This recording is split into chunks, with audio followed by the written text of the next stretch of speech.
Hey guys, it's Melanie from Vintage Makeovers Melanie. If you want to see how I make this, hit that subscribe button and stay tuned.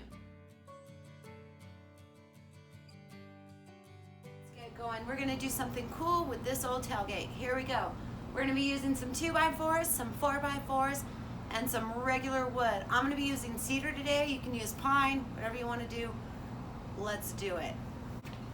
Okay, so the first thing we're going to do is get these guys flush up here.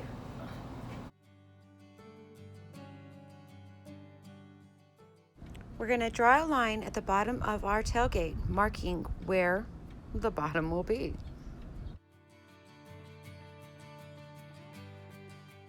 Most bench seat heights are at 17 inches, so we're going to go ahead and measure down from the bottom of our tailgate down 17. Let's mark it there because that's where we know where we need to cut.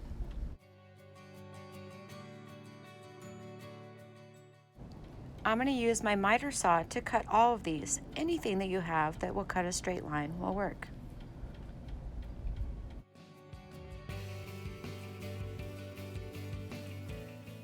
Cut my front legs at 16.5 to allow for 1 inch for the wood to go on top.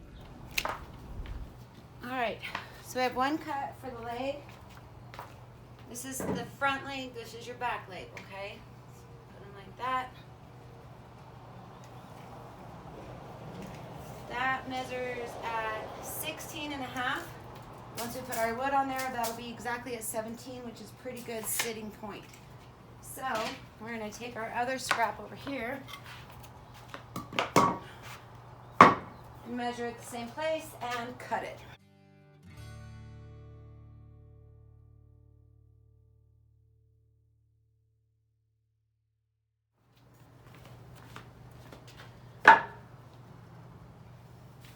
All right, so now we have our 2 back legs and we have our 2 front legs.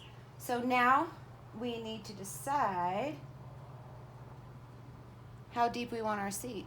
I think we want it about 18 inches. If you look at the standard seat of a bench, what will it be?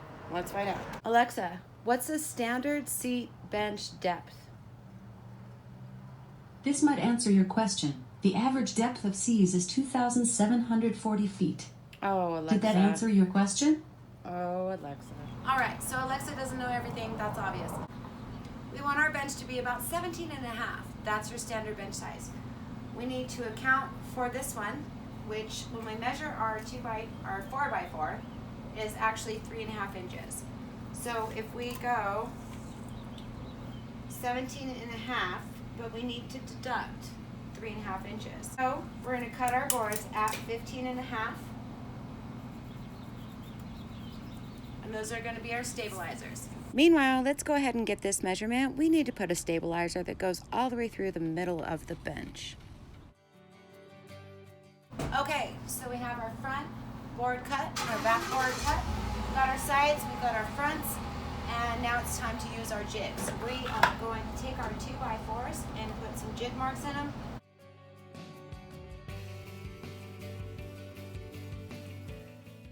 This is a Craig jig. It makes making jig holes really easy, comes super handy for making anything that you want to do stable.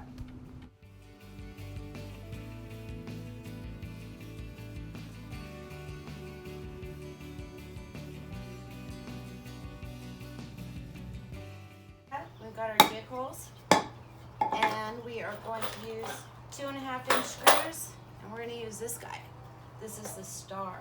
It's the star of the show because they don't strip like your Phillips can sometimes. So we're gonna use these guys, okay? And some wood glue, and let's go ahead and put this together.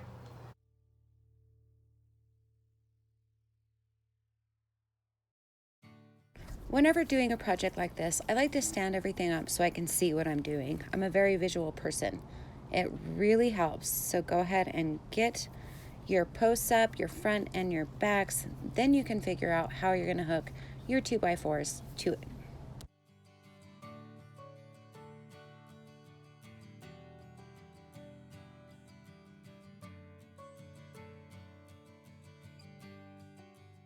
You always want to use a little bit of wood glue to help stabilize everything and bond it together.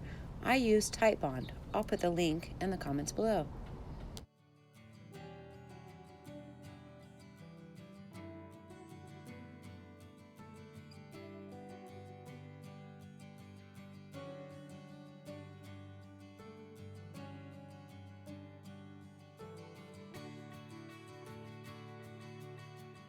We made our measurements earlier, so we know exactly where our lines are.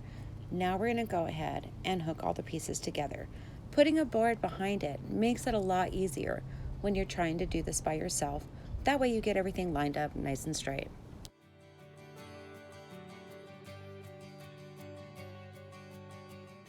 And there she is, our middle stabilizer board. Gonna go ahead and add that in now.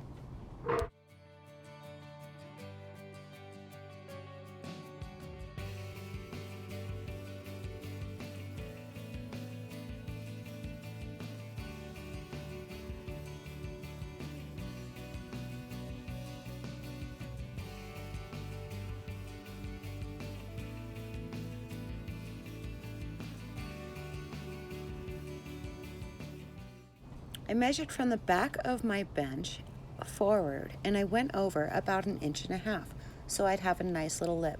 Then I cut all my boards to the same size.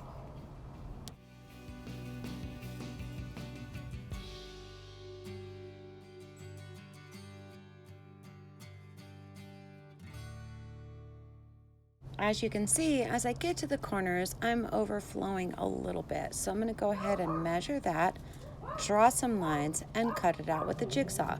That way my boards will fit in nice and tight and have a clean feel to them.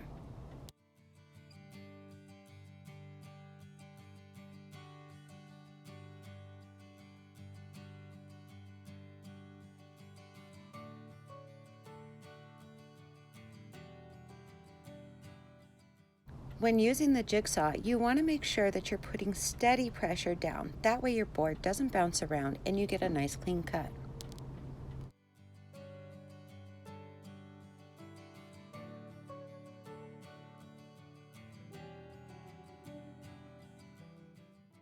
All right, those look pretty good, but they're overhanging just a little bit too much. So I'm going to go ahead and cut off about 1 inch on either one. Using 120 grit sandpaper, I gave the entire bench a nice smooth feel. Now I'm going to go ahead and use 3 different stains. We have Provincial stain, we have Ebony, and we are using Classic Gray. I'm going to go ahead and mix those up because I'm going to give my bench a super vintage feel. All right, now it's time for the fun part. Let's go ahead and assemble this seat. We're going to give it a nice coat of wood glue, smear that down a little bit, lay our boards down. We're going to use our brad gun. I used 1.5 inch brads to secure and nail my seat.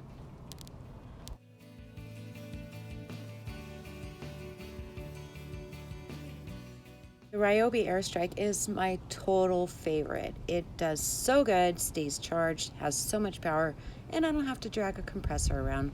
That's awesome. I found these brackets at the hardware store. They are adjustable, so they worked out perfect for what I'm doing. Man, this tailgate is so tough. I had to use a metal drill bit, even though I had metal self-tapping screws.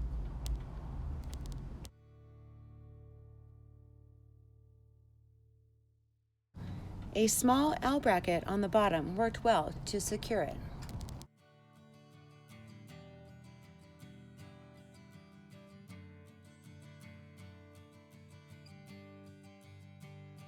So this is one way to make a tailgate bench. Thank you guys for watching. If you want to see how I did this to the actual tailgate, make sure you hit that subscribe button. That video will be coming soon.